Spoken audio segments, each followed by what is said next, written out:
This has been an absolutely fascinating video, which I've now watched 3 times. It's by Quon Howery, another YouTuber, another Ivy League student. He attends Princeton, and he made this video called A Final Warning to High School Students in the College Admissions Game. It's kind of going viral. I think it has more than 130,000 views since it's been published on February 22nd. And it's also very time appropriate since it talks about choosing a college based on fit and happiness and mental health, which I totally agree with. That being said, there are some parts of the video that I didn't completely concur with, or I guess you could say I had just other pieces of advice that I could give you guys in order to mitigate or manage this really big life-changing decision, as you guys are figuring out where you want to spend the next 4 years. I don't really have a script or anything for this video, but I have watched Quon's video about 3 or 4 times now. I've been thinking about it, ruminating on it for the past couple of weeks. So without further ado, let's go ahead and begin.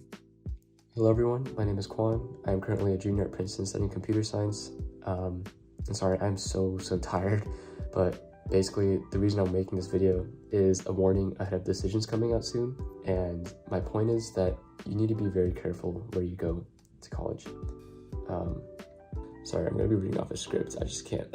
I need to have this in front of me. So I've talked about the fact that rankings don't matter in a previous video, but having been at Princeton for 2.5 years now, I think I can say that with even more confidence. Princeton is like the perfect example of not everything is as it seems. There's a lot that goes on here that's questionable, and this is just not a good place to be. It's not because the classes are hard, it's not because of the grade deflation. There's a lot of different factors at play that make the energy here very suffocating and toxic, and very harmful to be in. There's a lot that I've seen and heard at this place that have questioned my level of faith in people. I've seen friends from freshman year change fundamentally. I've seen good people change for the worse. I'm honestly very lucky to have made it this far without being worse off. And if you ask any upperclassmen how they really feel, they're gonna say the same thing, that they just want to leave.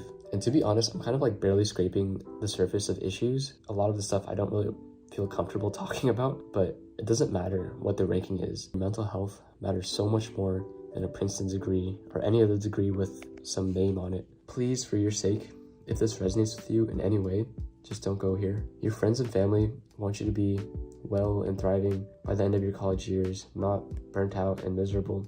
So while I don't know exactly what Quon is referencing and what he's thinking about here, I have a feeling that it has to do with maybe just people being a little bit snaky. It is a place where you're going to have very smart people competing for a limited number of opportunities.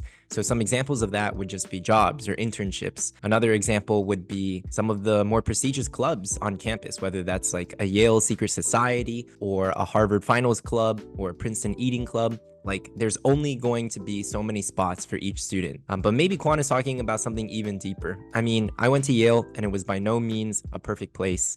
Still, I was very happy there. But even though this was not the real world, we were still dealing with some very serious real world issues, whether that's like a friend's family member that is sick and dying, or a friend that was the victim of sexual assault or even a rape. So those are things that happen on college campuses. And when they do, it's certainly going to exacerbate mental health and stress.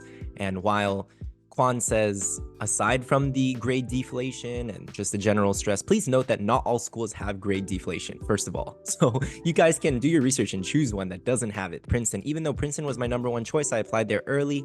After doing some more research, I came from a really intense high school and I just wanted to be happy. For those of you who don't know, some of the happiest schools, which Quon goes on to reference later, are actually some in the South. Schools like Vanderbilt, Texas A&M, UT Austin. Honestly, a lot of the schools that have big football teams tend to be really fun. Even my friends, I feel like, who were at UF or FSU had a better time than my friends at Princeton or UChicago, where it was really cold, where there was grade deflation. It was very competitive. The schools that I probably wouldn't recommend for your mental health, just referencing what I know from mentoring students to these schools over the past 5-6 years, as well as seeing my friends go there and tell me about it. The ones I wouldn't necessarily promote and say is going to be fantastic for your mental health would be a school like Cornell, which is a little bit isolated, it's cold, you have seasonal depression. UChicago, Princeton, those are the ones, even Stanford, where it has a little bit of this duck syndrome. Now that being said, schools like Harvard, Stanford, Yale, it is very much a choose your adventure sort of game. Like if you double major and you decide to be a student athlete, you are going to have a lot more stress than the student who picks a major like history and just has 10 credits versus a student who picks,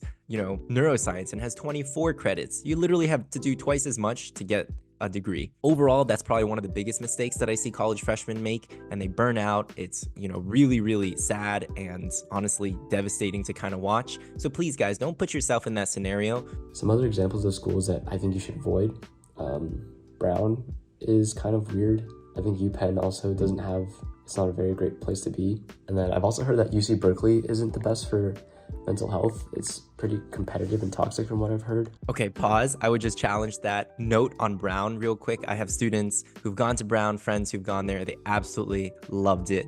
It is known as the Happy Ivy and is in fact one of the happiest schools in America. You get to choose your own major and concentration, and they don't really have a GPA official system.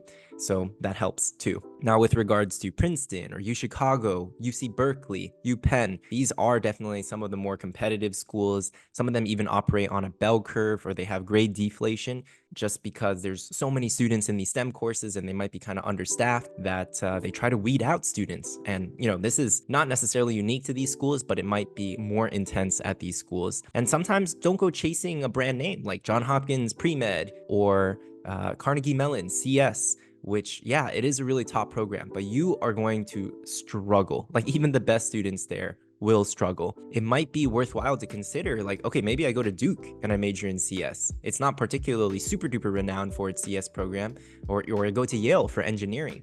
It's not super renowned for its engineering, but because of that, you're able to actually enjoy more opportunities. So that's something to think about as opposed to chasing the most brand name popular program that everyone else is flocking to. Yeah, like I was saying, you need to care a lot more about what the school is like in terms of culture and environment. I would make sure to thoroughly do research and also make sure to visit campus, but also be very careful to discern between what you're seeing and what the tour guide is telling you, because they're basically trained to like give you a very good impression of the school, and they're like all more or less the same anyways. So yeah, check it out for yourself, use your own intuition, don't lie to yourself basically when you're going to these places and seeing them. But yeah, my sister goes to Duke and it's actually really nice there.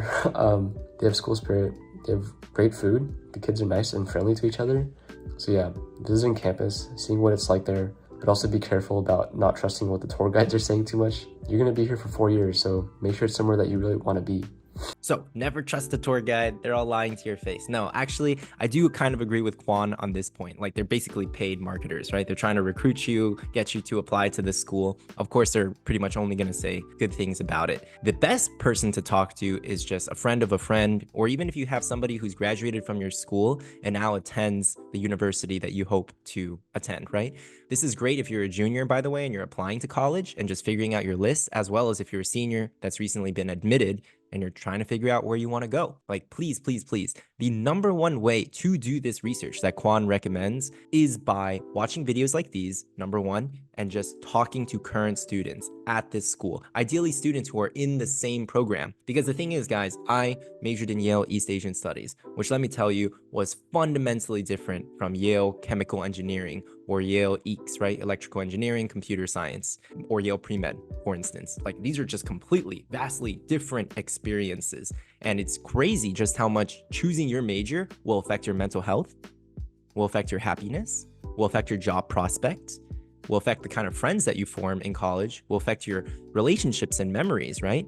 So I picked East Asian Studies, well, first off, because I applied for global affairs and I didn't get in, but also because it is one of the smallest majors at Yale. And there was a super duper low or high? Well, very few students who chose the major and a lot of faculty who taught it. So anyways, the ratio was amazing. And there were just so many phenomenal fellowship opportunities, chances for you to study abroad in Asia, which sadly I never took advantage of. But these are the kinds of things that you can do to improve your mental health. Guys, college is stressful. And especially choosing a stressful major, right? Of course, that's going to impact your mental health. It's kind of like thinking about managing your physical health in an environment where there's a lot of candy, or there's a lot of saturated fats, or there's, fast food or snacks. It's going to be a little bit more challenging. You're going to need more discipline. You're going to have to make some better choices. But ultimately, your health is in your control. You are not a victim. You're not a fish in a tsunami. Like, you guys have agency. At the end of the day, who's responsible for your health? You. Look into things like meditation, which I do daily, journaling, writing down things that you're grateful for, and just finding ways to improve your mental health. There's that Japanese concept of forest bathing, just taking 30-minute, 60-minute walks. If you know that you're not going to thrive in an environment that's freezing cold and where the sun goes down at 4 or 5 p.m., like geography, simple things like that play a humongous role in your happiness, guys. And please take your happiness seriously. Some of these schools, like, students do, worst case scenario, commit suicide. They're so stressed.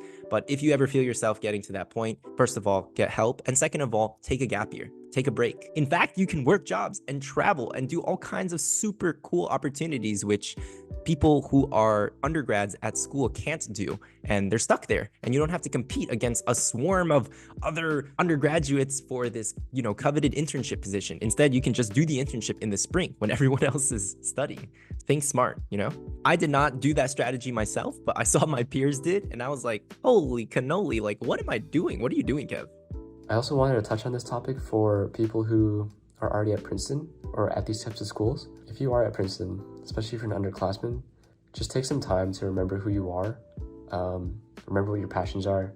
I know it's very hard being here. It's very scary how easy it is to get sucked into things that you don't want, and also things that just aren't good for you.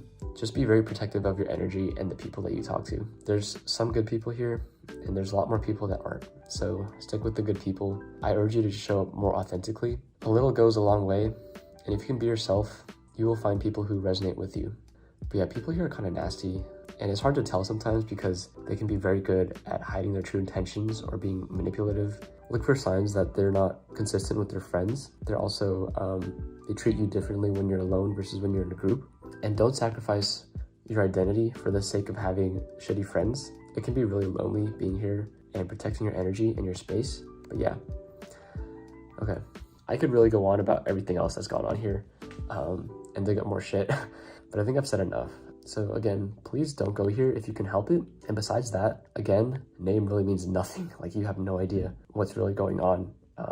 And that really just ties into the fact that you need to stop caring about it so much. Like, there are so many other things that matter more at this time. And this is just not helping anyone feeding into this game. So stay well, take care, and final warning, think really hard about where you decide to go and make a good decision for yourself, not based on what anyone else says or what anyone else thinks. Okay, see you guys later. Okay, guys, that final note about name not meaning much, ranking not meaning much, is that really true? Well, from my experience, the short answer is yes, it doesn't matter. Quon is right. You know what does matter? Your work experience, your portfolio. That's what employers care about, guys. I graduated from Yale and I applied to 70, 80, 90 different business, finance, consulting jobs, and I didn't get a single offer. What these universities, colleges care about, especially if you're doing something like engineering, guys, all these big tech firms, which, by the way, just went through a massive round of layoffs, you need to study how they recruit, right? And take in new hires. Basically, they just run you through these coding exercises. You have these interview, you have to go through several textbooks, and that's what you have to do in addition to, finishing up your senior thesis. But let me tell you, now that I am sitting in the employer's seat, and we even have Ivy League grads who want to work for us, right, and edit essays and help students, what I care about most is experience. We basically just give them assignments and see how they perform. That's what you should be thinking about and optimizing and really focusing on during your junior and senior year. Phenomenal work experience, like soak up internships. That's why, going back to the idea of the gap year is a humongous cheat code. Like, use that to your full advantage. You can take a gap semester, you can take an entire year off, and then just go work in the industry that you want to. Just show up and work for free in a venture capital firm if that's what you want to do. Just show up and work for free at Ford or General Motors and see what you can do and what you can contribute there. That is going to be much more impressive than any kind of club you do or GPA that you have, because let's face it, like, how many college grads graduate with a perfect GPA and still can't find a job? Like, the number is really, really high these days, guys. I'm not trying to scare you, but hopefully I've given you guys a bit more perspective and food for thought so that you can plan out your next couple of years, because frankly, this is the stuff that I wish people had sat down and told me. Like, this is the landscape, this is the way things are. today, you need to start thinking about your next couple of years. Of course, enjoy freshman, sophomore year, relax, just figure out even if you want to do STEM or humanities. But once you have that figured out, it's time to start thinking about the next couple of steps, yeah? So I hope you found this useful. Let me know what other videos or topics you want me to cover, because I am here on this platform to serve and just hopefully give you guys a little bit more food for thoughts, okay? Thanks for watching, and I hope you guys take care, and good luck with admissions, results. Let me know how it goes. I am rooting for you, and I can't wait to see what you guys do. Take care. Peace.